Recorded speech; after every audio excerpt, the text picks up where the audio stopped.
Hey guys, welcome back. In this video, I'm gonna show you how to add link in your Instagram story. Let's get started. Firstly, open up your Instagram app and swipe your screen to the right to activate the Instagram camera.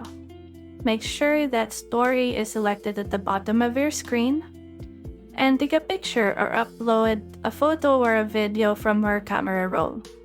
And then resize or move it around as needed.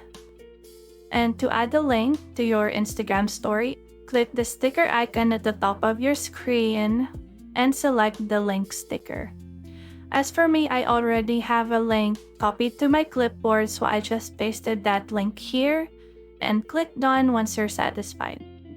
The link sticker will be placed on your story for you to resize, rotate, and move around.